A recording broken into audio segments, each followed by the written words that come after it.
Hello sa lahat! Welcome muli sa EdOxDC, kung saan sinisikap naming ipaliwanag ng maayos ang pinakamalaking issue, patakaran at bagong balita sa pamamahala ng bansa sa malinaw at simpleng paraan. This is presented to you by Education 4708. Just proceed to view the full content. Ngayon, tatalakayin natin ang isang mahalagang paksa sa lokal na pamamahala, ang Barangay at Sangguniang Kabataan Elections o BSKE, na orihinal na nakatakda sa Disyembre 1, 2025. Pag-usapan natin kung nasaan na ang COMELEC sa kanilang paghahanda, paano gumagana ang buong timeline ng eleksyon mula sa pagparehistro ng botante hanggang sa paghahain ng kandidatura at kung ano ang posibleng kahulugan ng pagpapaliban para sa mga opisyal ng barangay, mga botante at ang kabataan. Umupo lang, makinig at manatiling may alam.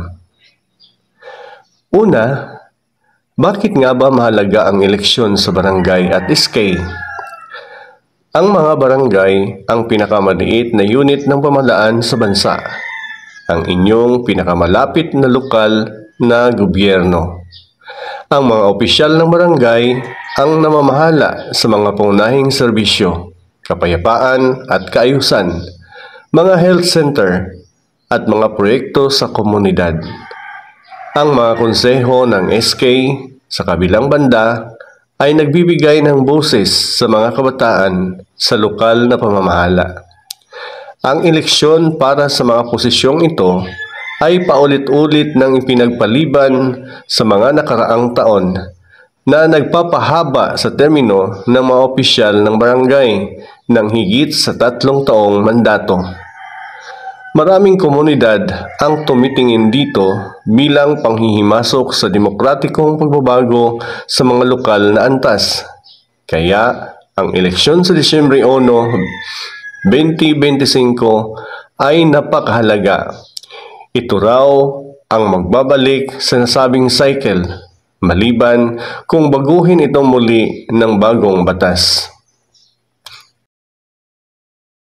Kaya, ano nga ba kahanda ang Commission on Election? Noong Hulyo 2025, tuloy-tuloy ang paghahanda ng COMELEC. Ito ang mga nangyari. Ang rehistrasyon ng botante ay nakatakda mula Agosto 1 hanggang 10, 2025 sa loob lamang ng 10 araw. Ito ay para lamang sa mga bagong botante at sa mga kabataan, edad 15 hanggang 17 para sa eleksyon sa SK. Pinalawak ng COMELEC ang mga lugar ng rehistrasyon sa pamamagitan ng Register Anywhere program sa mga mall, ospital, terminal ng transportasyon at piling opisina.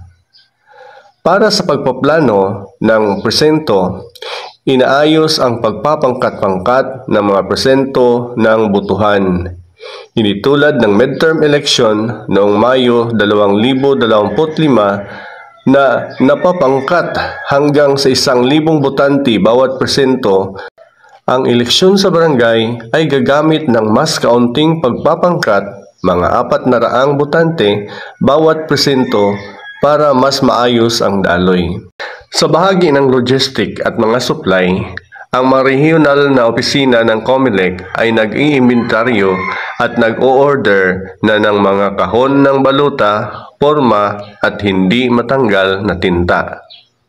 Ang mga baluta para sa barangay at SK na posisyon ay inimprinta ng magkahiwalay upang masiguro ang tamang paghihiwalay sa panahon ng canvassing. Tungkol sa schedule, ang COMELEC ay naglalabas ng opisyal na kalendaryo ng eleksyon. Ang pagsumiti ng Certificates of Candidacy o COC ay nakatakda sa unang bahagi ng Oktubre 2025. Ang panahon ng eleksyon ay 45 araw bago ang araw ng eleksyon, kasama ang gun ban, limitasyon sa paggastos at iba pang ipinagbabawal na gawain. Ang panahon ng kampanya ay opisyal na magsisimula 2 linggo bago ang araw ng eleksyon, bandang kalagitnaan ng Nobyembre. Ang araw ng eleksyon ay Disyembre 1, 2025. Ang botohan ay mula alas 7 ng umaga hanggang alas 3 ng hapon. Pag-usapan natin ang pinakamahalagang hakbang para sa mga kandidato. Ang pagsumite ng kanilang Certificate of Candidacy o COC.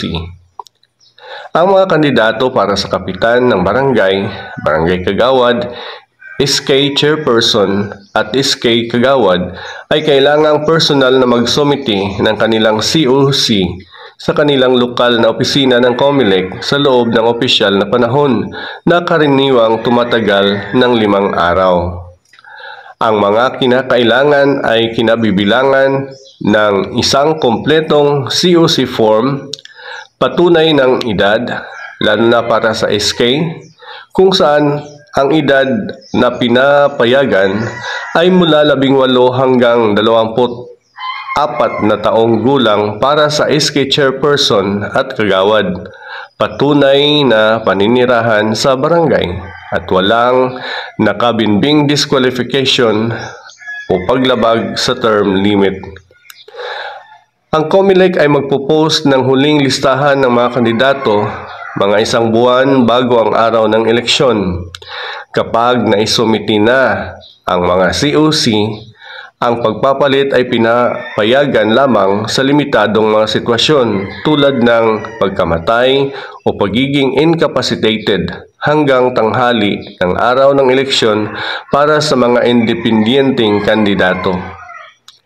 Pagkatapos ng pagsumiti ng COC, ang pangangampanya ay mahigit na ipinagbabawal. Ang maagang pangangampanya ay isang paglabag sa eleksyon. Ang opisyal na pangangampanya ay magsisimula lamang sa loob ng itinakdang panahon ng kampanya. Ngayon, dito na talaga ang nakakomplikado. Sa isang banda, patuloy ang COMELEC sa kanilang paghahanda. Sa kabilang banda naman, inaprubahan na ng Kongreso ang isang panukalang batas para ipagpaliban ang Disyembre 2025 BSKA sa Nobyembre 2026. Nangangahulugan ito ng pagpapalawig ng termino ng kasalukuyang mga opisyal ng barangay at SK sa isa pang taon. Pero heto ang problema. Ang panukalang batas na pirmado o enrolled bill ay hindi pa opisyal na naipadala sa opisina ng Pangulo. Sa ilalim ng konstitusyon, sa sandaling opisyal na itong matanggap ng Pangulo, mayroon siyang 30 araw para pirmahan ito para maging batas o ibeto ito. Kung walang gagawin ang Pangulo, automatiko itong magiging batas pagkatapos ng 30 araw. Ang legal na kalituhang ito ay lumilikha ng kawalan ng katiyakan para sa COMELEC. Sinabi ni Chairman George Garcia, hindi tayo makapagsasabi na may pagpapaliban hanggat hindi ito nagiging batas. Kaya kailangan ng ahensya na gumastos ng pondo, mag-imprinta ng balota at maghanda sa logistic hanggat may opisyal na batas na nagsasaad ng kabaligtaran. Ano kaya ang posibleng mangyari mula rito? Unang senaryo. Agad pirmahan ng presidente ang panukalang batas. Kung pipirmahan ng presidente ang panukalang batas sa pagpapaliban sa Hulyo o unang bahagi ng Agosto, opisyal na ililipat ang BSKE sa Nobyembre 2026. Ang COMELEC ay hihinto sa operasyon at makakatipid sa budget para sa susunod na taon. Ang kasalukuyang mga opisyal ng barangay at SK ay magpapatuloy sa kanilang serbisyo. Ikalawang senaryo, ibibeto ng presidente ang panukalang batas. Kung ibibeto, ang eleksyon sa Disyembre 1, 2025 ay kailangang ituloy ayon sa plano. Ang COMELEC ay magpapatuloy sa pagpaparehistro ng botante sa Agosto. pag-file ng COC sa Oktubre at eleksyon sa Disyembre. Ikatlong senaryo, hindi pipirmahan o iwiveto ng presidente sa loob ng 30 araw. Ang panukalang batas ay magiging batas. Ang pagpapaliban ay magkakabisa. Pareho lang ang resulta. Ang eleksyon ay inilipat sa Nobyembre 2026. Ikaapat na senaryo, legal na hamon.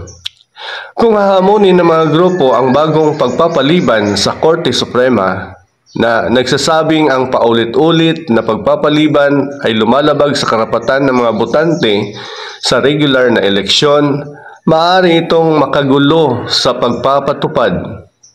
Nagpasya na ang Korte Suprema sa magkaparihong kaso noon, ngunit ang Kongreso ay laging nakahanap ng bagong dahilan tulad ng kakulangan sa budget o pagtutugma sa pambansang botasyon.